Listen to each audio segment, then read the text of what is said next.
Yeah, but anyway, man, let's talk about his understudy to a certain extent, Pusha T. Yeah, coming out. So we had the discussion, we had the debate, we uploaded on Uncensored Truth podcast. Make sure y'all go into the playlist right now and watch all our episodes. And then what can I say, Sam, man? I told your ass so. And you were sitting up here saying, oh, Drake shit is better and this, that, and trying to get all technical with it, saying, oh, this is because of this and this is because of that. But at the end of the day, it came down to bars. And when we look at it now in hindsight, because now we can, everything, the body's all over the ground now. OVO camp is scattered everywhere. Now we got Pusha T and we had a bird's eye view. And now we get to see that Pusha T was actually very tactical in his approach. And he pretty much hit Drake with the checkmate. We're going to get to the blackface picture in a minute, but how you going to explain this? I'll sit back and I'll wait. Oh God, you are very good at what you do. You're really good at what you do. And if someone, an amateur sitting on the left of you, will get swallowed alive, debate after debate after debate, because you come at them in a real slick way. You're really, really slick at what you do. But see, I'm always a great counterpuncher to the old God's right hand. And this is what it is right here. If you go back to the Uncensored Truth podcast, go up top and see the playlist right now. Yes. And y'all can go back for yourselves and see. I said Drake, strictly based off of his little slick talk and his wordplay toward Pusha T, and Pusha T's arsenal more towards Birdman and Lil Wayne in regards to Infrared. Right. Is why I gave the slight edge, 51-49 if you go back, to Drake, waiting on Pusha T's response, knowing it would be fire, because I put on record that Pusha T lyrically is far more superior than Drake. Let's be fucking real. You're trying to paint the picture, and you're Picasso at it, of the fact that I'm thinking Drake is a superior artist than Pusha T, and we both know that's bullshit. If I'm not mistaken, you sat up here and said that Drake's initial diss, well, he was better than Pusha T's diss, right or wrong? I definitely did. What I say? What was it based on though? Based on it doesn't matter what it's based on. It definitely matters what the fuck is based on. You like to throw that out. Either it's wrong, either it's right or it's wrong. You know what I mean? It's like, so did he win or he didn't? He won that round. Okay, but now you want to say, oh, he only won because he said this. No, you can't. No. Let me finish. Let me finish. Go ahead. So in boxing, in a fight, there's rounds. In war, there's rounds. You have rounds. Drake won the first round, 10-9. Pusha T came back and fucking knocked his ass down and won that round 10-7, which clearly gives Pusha T the fight right now. Now, in regards to the story of Adon, right? He ate his ass up. He talked about his mom, his dad, his kid, his fucking baby mom, his sick fucking brother. He chewed his ass up. He punched Drake in the mouth, have him bleed, and he doesn't know what to say. He made a statement in regard to the blackface, like we'll get to, right? But he hasn't made any lyrical response. No, but back. Let me backtrack a little bit and let's talk about Pusha T for a second. Because one thing I will say I was wrong on, and that what I did say on the Uncensored Truth is Pusha T had to immediately respond to Drake's comeback. I was wrong. Let's hear about what Pusha T had to say to a lot of people, not just myself, but a lot of people saying he had to come back immediately. Let's hear Pusha T's response to that. Try to explain it away. You know, Push, when he dropped that Duppy freestyle, right? Yes. I'm thinking, okay, Push's silence is disappointing. I don't understand. Well, listen, let me. But wait a second, wait a minute. So I said, because I need to. we're gonna get to this too. Because I want to hear. We need to talk about this, and I need to let people know who I am. But let me dissect my thought for a second, okay? Get it. I was wrong. As a man, I could admit that I was wrong. That's fine. Because I thought to myself, you should have your finger on send the minute he drops something. Okay. We were all thinking that. Pusha gave him the 3-day weekend and let him shine, let him do his thing. Exactly. Be very generous. I didn't know what was coming, Push. Exactly. I didn't know the fire that was ahead. Right. And it was well worth the wait. Oh, hell yeah, it was. See, this is the thing.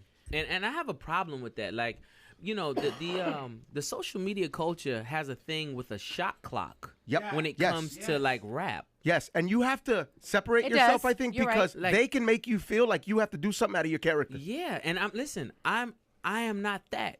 And it's funny that you said selfie. Do you know that I don't even hold my own phone to take a picture of myself? What? I don't do that. You have an assistant? I don't even hold my phone. Like, I don't do that. Right. Like, I don't I don't give tutorials on Instagram and stuff like that. Like, I don't do that. Right. I let the rest of them do that. I let the other rappers and stuff play like that. I don't play like that.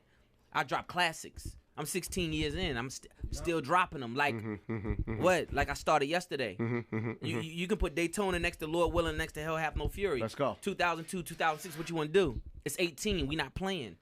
I'm not gonna sit up here and do tutorials and you know whatever they do. They gonna cook on it. They gonna work out on it. I don't do all that. You're not on the gram like that. That's not how I live. Like that's not how I live. It's almost like you're saying you let the music speak for itself, basically. That's what I do. And in that, let's get That's back a long to Daytona. road. That's a long road, by the way. Let's get. I mean, I've been here. What's up? I'm here. Mm-hmm. Like, you know, at the end of the day, that's what Daytona is about. Daytona, my favorite watch is the Rolex Daytona. Rolex, yeah. It's about having the luxury of time. I'm never on nobody's shot clock. Never.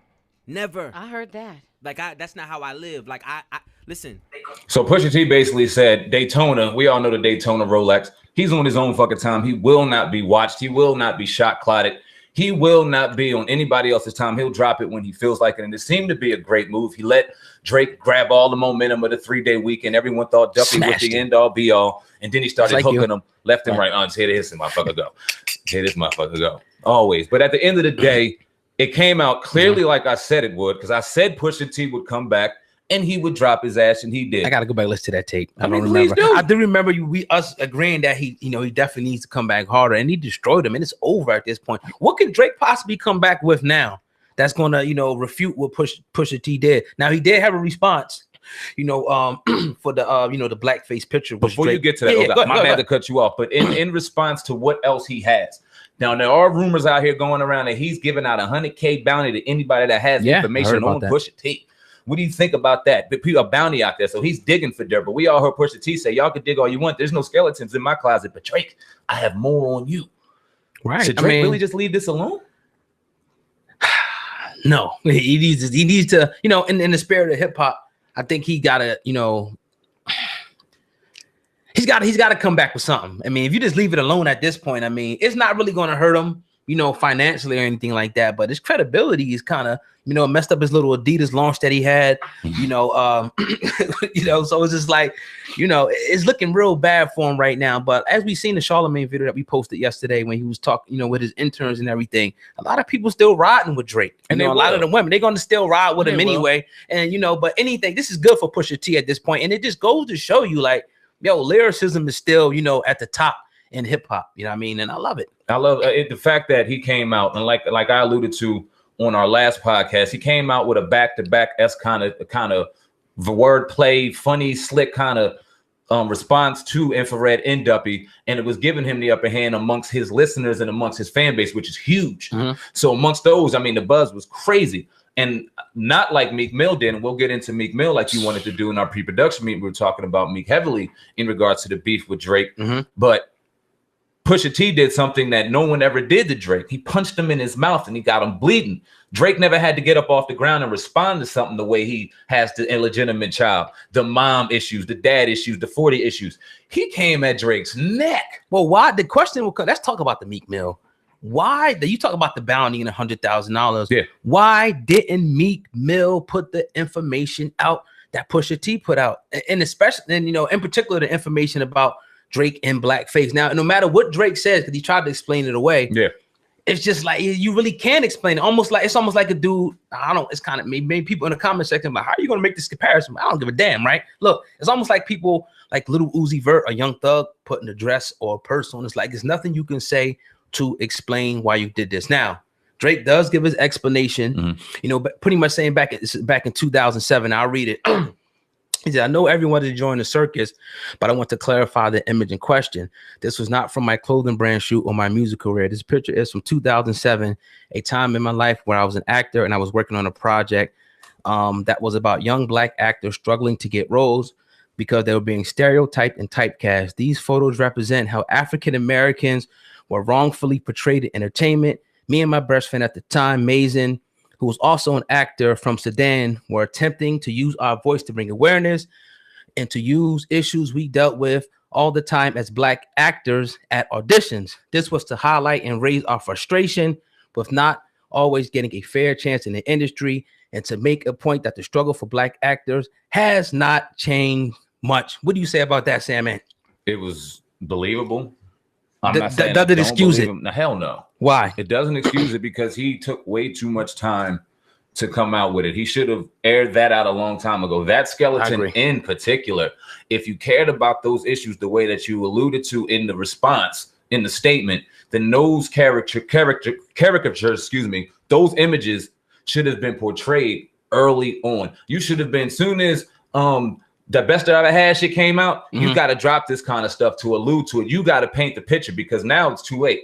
The image is out. The damage is done. People already painted their picture. It's real damaging, and it's a damage that can't be redone. It's a scar that will always be there for Drake.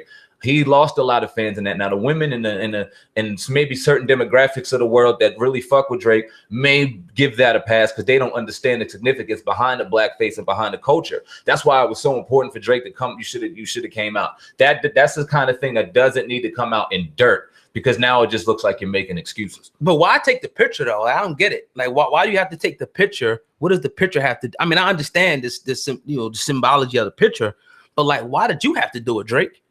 Well, you couldn't have used something else, to explain, that. Come on, man, that's a little crazy. That I think that he had to put, a black face on to do that. And again, he could have made this so much bigger. He could have made this, a article or something where he could have put out there, or a special on ET, whatever.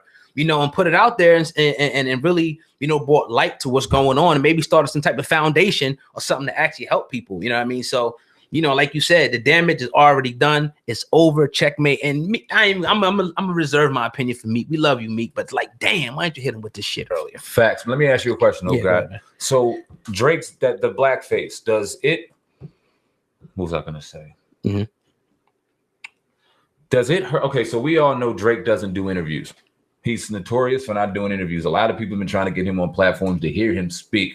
We've seen the statement. Does it hurt him that he doesn't do interviews? Because now we see Pusha T running around and just talking about anything. And just out of the fact of the whole beef thing, the blackface issue, because he has a lot of people that are just questioning and wondering why he did this. Does he need to start getting on platforms and getting on certain avenues, maybe of his choice, and people start hearing his voice and speaking on this as opposed to writing it down? Because you know what I mean? Hearing it would be a lot more authentic, and just hearing what you have to say about it as opposed to a written statement, it will just seem way more authentic. It's like, what do you think? Again, it's like the thing where we know Drake for. We know him from first the Grassy. Now we got this image painted of Drake, this guy who's torn party, this big superstar. So we never really kind of think about Drake, the guy who, talks about, these political issues. I have, a real good opinion. Now from what he wrote right there, I mean, we can have a conversation with him. You know what I mean? It'd be great if he were to, articulate that, in interview, like, with anybody he wants to go to, of course, certain people he wouldn't go to, but it's just like, of course, that'd be a good thing because we know Drake for this. So now when he puts that out, his statement, it looks like he's almost, it's like a cop out to a certain extent. It almost looks like that athlete that really fucked up and somebody fucked up and they had a written statement for him and they had to come out and basically it was like on some robot shit. Let me say this to kind of play some damage control and do whatever. And then this popping in my head right now. It's like the picture gets taken down off of Pusha T. It's just like, it's real what you're saying. It's damage control. Why get the picture? Not to say, and people say you can't prove it was Drake. Come on. It was him and his people. Drake. Right. So he got the picture taken down. So you're ashamed of this shit, dude. Well, I mean, he struggles with some issues. Pusha T dug deep in the story of Adon because he talked about some self issues that a lot of people being mixed race, and I can kind of attest to it, struggle within the black community. That's acceptance. No, I'm half Puerto Rican, motherfucker. Goddamn black. Goddamn this motherfucker. But yeah, it's like he probably struggles with that. He couldn't grow his fro because his hair didn't nap enough. He always struggled with being black and little things like that. So was this maybe an issue of acceptance, and maybe he's just struggling with it? He didn't know what to do in that situation. Maybe he was lost and in the sunken place. What do you think about the issue of him being a black male and not being accepted as black and always kind of being the Jew? We all see the comments. That was the first thing. This Jew bread, Jew. You know what I mean? You know what it is? It's like Charlemagne. He does in the little clip that we posted yesterday. He does it, but more in a satire way because a white lady came into the room and he's like, oh, even the white side of Drake got to come in here and represent and this, that. So it's like, he does it in that way, for it to be, it might not, because if we do it in a certain way, people are going to feel like they're being attacked, but yeah, there are some underlying issues. Obviously I've seen with people that are mixed, particularly from black and white, because of the history that we have together. Now, other people have other mixed, races too. It's more than just black and white, but we see this dynamic, because of the violent, volatile history that we have, and the hate-filled history that we have, with each other. So it's like one side, you could say oppressor, you know what I mean? So you're always going to have that battle. And again, digging deep, and it's on. And Meek Mill would have never been able to do this. We asked why. It's just some certain people don't think on this. Meek said he didn't know what to say. So that right there tells you all you need to know. Yeah. You know what I mean? No disrespect to Meek and nothing like that. Everybody just thinks different. You know what I mean? So Pusha T, I'm glad that it happened. No, I'm gonna tell you, I'm very glad that this happened, because it brings up issues that are being swept underneath the rug in our everyday lives. It's great for hip hop. Just on a purely music level, it's great for hip hop. We love the lyrical wordplay. It kind of exposes Drake in a way that we just, maybe he's not that number one lyricist that we all thought, or people thought. Ghostwriters. You know what I'm saying? He does have ghostwriters. We're going to talk about Quentin Miller, because that's an interesting character too later on in the podcast. But I mean, does he write his lyrics? Does he not? That question will always be on Drake's heart, and he does feel some type of way about it, no matter how much he dodges the question. That hurts him. So you backpedaling now? Because you know why? Because I remember last week you were saying it wasn't because Drake. It ain't because of his ghostwriters, because of Drake's passion, and this is why he's here. So are you saying that maybe Drake is not this dude that we think that he is? Maybe where in my statement did you hear that? Oh, you said that the last podcast. I remember you said that. No, facts, and I'm standing to that. But where in my statement just now did you hear any of that? I thought that I just heard you say, maybe correct me if I'm wrong. I'm going that you said that Drake maybe is not the lyricist that we think he is, right? In the general public, I'm not talking about me. I already said it. I said he's a great talent, i.e. Chris Brown, i.e. Whitney Houston, and that being a talent that doesn't necessarily have to write all his stuff. He's making fucking bread. My only issue with Drake is you say you're the best in the game. Now, when you say you're the best, you have to write your shit. You have to come back. You have to, when faced with a challenge like a Pusha T, someone that's been in there round for round, a gutter, a fucking Joe Lou, what's my man's name? A Joe Frazier in the game that's used to get punched, but's gonna punch you the fuck back. You have to respond being the best in the game. Nas got a response from Jay-Z. You've seen Cannabis and LL get busy. The beefs back then between the Rough Riders and Rockefeller, Jada Kiss versus, you know what I mean, Beanie Siegel, and those were some gutter fucking beasts, and those went on and on for years. Fucking my man Styles P said some ill shit about Aaliyah back in the day to get that Dame Dash. It was warfare going on, so y'all can miss me with that bullshit of Pusha T went too far either. No, he didn't go far enough. Drake has to respond in a way. No, if he doesn't have anything on Pusha T, you better figure something out to destroy this man in a way that you can, if you consider to be the best. If you don't want to be in that lane, I'm not mad at you. Keep doing what you're doing. Get your ghostwriters, because you are talented at what you do. You do execute a record better than someone that would write it. There's a reason why there's a Chris Brown, and there's a reason why there's a Dream and a Neo. They can't do what a Chris Brown does, but Chris Brown can pay them to do what they do at the end of the day. And we'd rather go watch a Chris Brown concert for an hour and a half than a Dream. Drake better pay a better ghostwriter. Better get a better ghostwriter, because you ain't fucking with Pusha T. Well, you ain't fucking with good music. It seems like a lot of the ghostwriters fuck with Pusha T, so they might not get bars from it. At the end of the day, I mean, Quentin came out and said some real good shit. Pusha T said he fuck with Quentin. You know what I mean? Definitely does. Let's talk about Quentin. Yeah, let's talk about Quentin.